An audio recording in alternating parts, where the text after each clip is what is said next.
Starting to the top left in our third best of three is Revenge for Alien Invasion.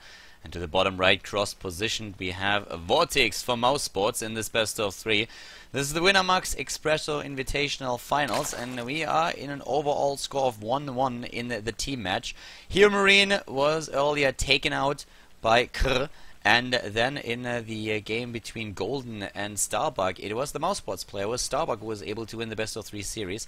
Therefore a 1-1 overall. And this best of three is going to bring one of the two teams again in the lead before we start to jump into the Protoss versus Protoss with Hazorps going up against Patience.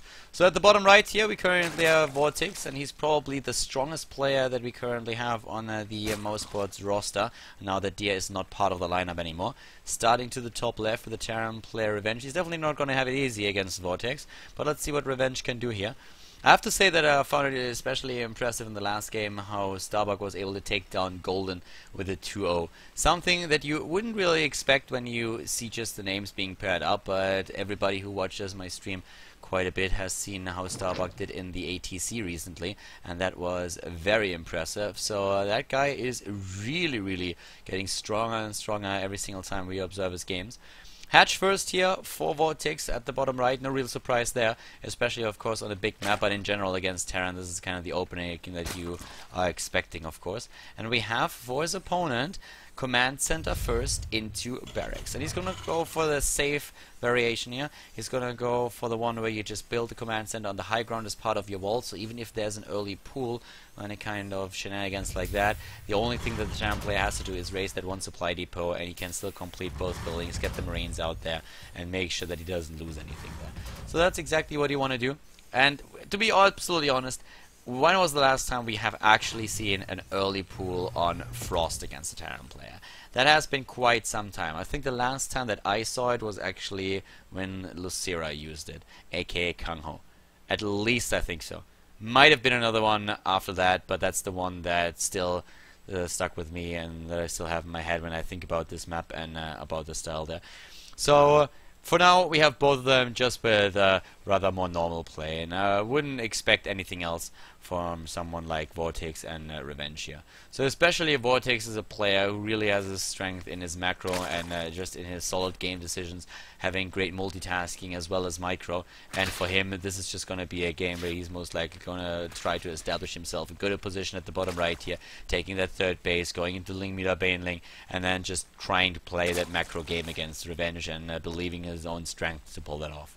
For Revenge, on the other hand, it's going to get a little bit tricky. I'm not quite sure how he's going to approach the matchup here. If he really tries to maybe be aggressive with a few drops, or maybe even delayed Banshees. Highly doubt that we're going to see Banshees here, especially since he doesn't have a second gas, and it's definitely not going to be a fast stick into that. More likely that we're going to see a faster third command center by him. Well, maybe we're going to see a drop by him first, and that will of course bring us into a regame, but it looks like whatever caused him to lag out for a second is now resolved. Maybe just tapped out for a moment and changed his music. Could be. But yeah. Be it as it may, at this point for Revenge, of course, the question how he's going to approach this. Most likely we're going to see the third CC, and there it is, already building. So that means that he's probably just going to try and turtle up a little bit, trying to go into his upgrades, get the 2-2 and the 3-3 out, and then just start to straight push the Zerg player back. Maybe attempt a couple of moves with the Medivacs in the mid game. But for now, he has no plans of being super aggressive against his opponent. And Vortix is going to take that opportunity with a drone here. Going to move down to that third base, taking the hatch and establishing himself at early economy. The one thing that, of course, Revenge might want to do is send a few Hellions cross map and try to make something happen with them. Maybe sneak into the mineral line here at the third base and do some damage. Maybe just kill a queen if he gets the opportunity, or at least take down a few creep tumors. So we have the few Hellions already there, just waiting to get out. That's a supply depot. Alright. That's a good supply depot. Good boy. And, well, speed already started here for Vortix, and he, of course, will have to deal with the queens. Or with his queens, with the Hellions for now. Double queen at the front. Queen count overall is currently at 4, so the 4 queen defense for him. Against gas already taken, of course, so it's not going to be the queens alone. It's going to be queens, and then also the good old Zerglings. With maybe a surround, if he attacks on creep, who knows, if Revenge maybe overcommits a little bit. It's going for Stim now as we speak, and at least forces one cancel on Creep Tumor. The third base is something that you of course already saw. Speed upgrade for the Overlords to make sure that this bad boy over here and the one over to the right of the main base of his opponent is gonna get a look into that main and then find out what exactly happens. Early upgrades here for Vortix as well. Gives him of course not only the strength of the Zerglings to deal with early aggression and the Hellions, but then of course later on great for potential Ultralisk transitions. And yeah.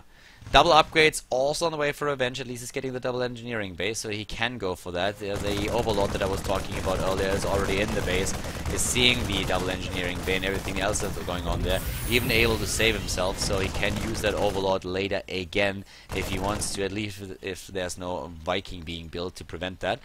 And starting to the bottom now with the overall 54 harvesters, we have also Vortix going into the Baneling Nest here. So Baneling Nest already on the way. We also have the lair tech. No troubles for him just now. He just wants to make sure that he gets those Hellions and he puts them into a corner. And yep, the Hellions are all gonna die. Great move by Vortix here. Absolutely crucial moment in this game. If you look at what was lost here, 9 harvesters against 6 Hellions, and that is the entire force that we saw on the map for Revenge. This means that at this point he doesn't really have anything that he can apply pressure with, that he can scout, that he can just simply go and maybe kill a few Zerglings and also defend a third base. So a very dire situation for Revenge here. Has to play very passive from now on. Couldn't make anything happen with those Hellions, and that allows Vortix quite a bit of freedom. Could even take a 4th base now if he wanted to, but going of course straight into the Spire instead now that the lair tech is completed. And we have him at the same time also with the Baneling Nest here going for the speed upgrade. A single Ling is trying to scout and actually gets past nearly everything, but finally stopped by the Marines before we have the Lings moving in to the mineral line. But with the bunker already in position, he can't make too much happen, so has to move back for now. But it looks more like we're gonna see Vortix being very aggressive, since 2 new Zerglings are being built. The 2-2 also on the way, and we have a 4th base being produced. Well, the Spire is halfway completed. So a lot of pressure and a lot of damage potential here by Vortix, whereas Revenge has to kind of lay back for now. Even the block with the creep at the 4th base that we could see later on for the Terran player, but even more creep being spread across the map right now. If you look at the bottom right, it's basically already a 1/4 of the map that Vortix is nearly covering with this creep spread. Another supply block here for a couple of seconds for Revenge. Not too bad, since he already has a supply depot on the way. Didn't really have to call down any extra supply yet, if I'm not mistaken. And well, let's just see what exactly Revenge has planned to make sure that Vortix is not gonna get a too good position in the game, because at this point the Zerg player just has an amazing position. He has Overlords everywhere. It's basically like a legal map hack that he has. If you look at the minimap right now with his vision, he kind of sees nearly everything. He's gonna spread those creep tumors even further. He can always catch his opponent when he's on the map. The 10 mutalisks are going to make sure that even the medivacs are not going to become an issue, not only for drops but also to evacuate units when they try to run away from moving on to creep and killing creep tumors. There's a nice tight wall set up by Revenge. I actually like that, so Zergling run-bys are not going to become a big deal. But the problem really is that Vortix is getting quite ahead of his opponent here. He has just all the time in the world, and I wouldn't be surprised to see an infestation build, for example, very soon, so that he can get a fast attack into Hive, because there's not a whole lot that his opponent can do against him. Lings are running in again. Not really willing to commit just yet without the mutalisks, but the mutalisks are now on the map and they can go straight for the medivacs if he really wants to go for that. But yeah, the Overlord spread at this point is really getting a little bit ridiculous. The attempted run-by is going to run literally into a wall in just a few seconds. So, well, actually, I did see the gap, and I didn't see the gap, because like I was so not expecting it. If you see such a great wall, you don't think there's going to be a gap. But yeah, of course there was one. Not going to do too much on the other hand, but this attack in the middle of the map on the other hand, that could do quite some damage. There come at least a few Widow Mines with their shots off. The bunker that we saw at the 3rd base defended against the run-by attempt. Widow Mines once again with their shots, this time against the Banelings, not killing too many though. There's splits of Revenge, he's trying to, but he's losing a lot in the process. Another medivac being sniped by Vortix here, and resources lost currently in favor of the Terran. being able to push his opponent back for now, but we already have the hive tech started with the infestation pit completed, a 5th base on the way, the creep still being spread across the map. And, well, harvesters killed, not too many, actually 0 for both of them, as you can see. So the run-by attempt against the space over here, not really successful. The bunker with the Marines doing too much damage. But we are talking about a 4-base Zerg player that is heading into his 5th and having a hive tech. Well, not halfway done just yet, but definitely on the way. The 3-3 for Revenge will be faster. He will have that advantage, but also another Medivac being shut down here. We have Marines trying to move in and take down Overlord. They're going to pay with their life for this one, because the Mutalisks are there, and yeah, Mutalisk not dying, even though he focuses really well with. But yeah, we have Vortix even supplied a tiny little bit, but that base over there is now also spotted. The same is also true for the base at the bottom. So currently, if you look all the way at the bottom, we have that dropship going in, and Revenge now really starting to try to make a few moves here against his opponent, and nearly able to take down that base. Not quite, but he was close. So 113 hit points are left. That means another Medivac a little bit later could take that down quite easily if he gets into position. There comes Adrenal Glance. 3-3 has not been started yet for Vortix now that he has completed his hive tech. There's the 3rd attack upgrade. And he will, of course, also try to get the armor as fast as possible. Oh, the Widow Mine's taken out. Oh my god, a great shot against the Banelings on the other hand. The last surviving Widow Mine gets the perfect shot off, but all the others going down even before that. And now, of course, the Fire Forces are once again on the run. The Marines are being split here. The Lings are making sure that they can't escape for too long. And then the Banelings roll in and take them down. At this point, Revenge is down to 58 army supply against 90. And it doesn't really look good with all those Mutalisks surviving. They can still do some damage here, but we have drops going on. One at the bottom right, one at the base over here, taking down that hatch. We talked about it earlier. More Lings trying to do some damage right there, whereas the main base is now being assailed by Revenge's drop play. Both players really starting to go for the aggressive moves. And this is actually what forced Revenge back with the Mutalisks here. He has that drop still attacking one of his mineral lines, and this is why he needed the Mutalisks. He needed to make sure that something was defending there. And the drop with a single Marine is still getting kills here. 6 kills already on the Marine. We have him with a 7th kill already. And this dropship is still alive. Where are all those Mutalisks? 20 Mutalisks are finally arriving. There they are, right on screen. Taking down the first Medivac, but Revenge actually doing a great job here. At first it looked a little bit like he was falling apart there. Losing the Bioforces, the Mutalisks at the 3rd base could have taken down the entire mineral line, if not for the need to fall back. And how is this Marine still alive? 12 kills. I mean, come on, that guy is Chuck Norris and Bruce Lee in one person. We have the rest of the army, on the other hand, struggling a little bit against the Zerg forces, but Revenge is in a supply lead. Has done quite some damage. 12 kills on the Marines still. I don't know exactly where he is. Oh, he's still running away there. Alright, Marine is still on the run, trying to get the lucky number 13, and he's going for it. And is he getting another one? No, it doesn't look like it. He's getting a dirty dozen kills, and that's it for now, for him at least. But yeah, let's see how this is going to work out for Vortix after this, because the Revenge is suddenly getting the momentum here. And those drops, it was really the 2 drops that he had at the bottom. That was the big deal. Of course, the upgrades helping quite a bit as well. But talking about the upgrades, the +3 attack upgrade is nearly done. We have chitinous plating on the way, and also the +3 armor upgrade. Looking at the middle of the map now, we have still the Terran player forcing the creep back. Scanning, forcing the creep back. Did he complete that gap? No, he didn't. He actually leaves that open so that he can move past. I really like that labyrinth that he's building here. So, actually a very nice move there. Killed a couple of Zerglings earlier, but at first I really thought he was going for just a wall and trying to complete that.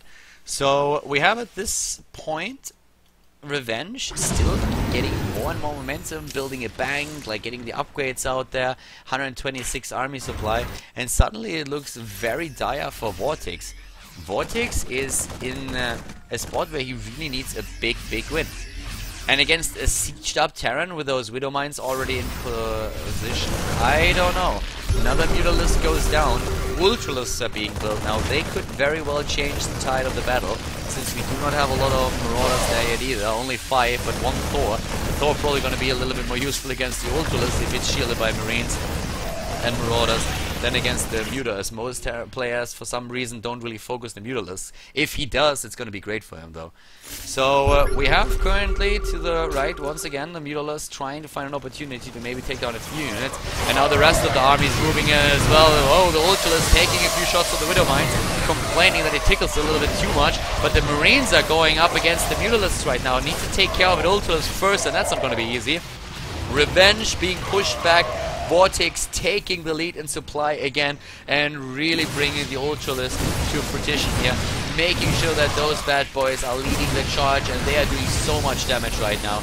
Needs to take down that Thor though. Magic box in him would be great, but with the Thor being stuck, they don't really need to. Oh, it's actually the range that pulls through here. Takes down a couple of units, and 2 in total. So the Mutalists are now trying to camp the production for now, and all the Zerg units just streaming cross-map. Vortix, he has so much still. Revenge is trying to get his army into the battle, and he still has a lot of supply, but the question is, can he withstand this much pressure? He's already losing a few of those command centers that he was building before, but we have 4 bases against 4 right now, and it's not as easy as that to take down the Terran player here. A very solid position for Revenge, and great SimCity as well. All those supply depots making it very difficult for the Zerg player to engage at that 3rd base. It's not this wide open space that he really likes with the Mutalists and the Zerglings. He really has to go through those gaps that the Terran player leaves him, and that gives the Revenge a chance to just make sure that his Marines and Marauders are doing the damage. For now, we actually have the first few missile turrets being built here. Wanted to go apparently for a planetary with a ton of missile turrets, but just is up, so now the Zerg could go in and try to take down this position. But Revenge is ready once again. He has the better army supply here with 92 against 76. Moving in now, the Mutalist. Oh god, a little bit too exposed against the Marines. So many being taken down here, and resources lost at this point. 28,000 against 22,000. This is pretty good what Revenge is showing us here right now. Vortix is definitely struggling.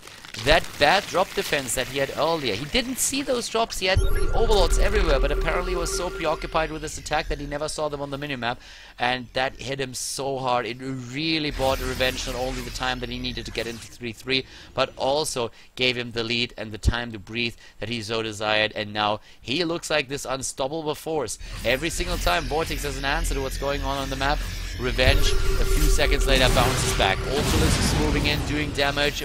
Vortix taking the lead again, but Revenge, he's back to business. And he's trying for the stutter step here, trying to make that work. The rest of the army is moving over. Another drop over here at the 3rd base. Oh my god, that's doing so much damage already. And a few links are not going to stop that. The drops moving towards that 4th here. This is looking horrible right now for Vortix. Revenge is taking him apart. He is just pummeling down on his opponent, taking down even more harvesters. The economy in tatters already. 53 harvesters against 72. This base could be sniped, and yes, that's exactly what he does. Down here, more harvesters going down, and the GG being called as Revenge takes game number 1 in the best of 3 series against Vortix.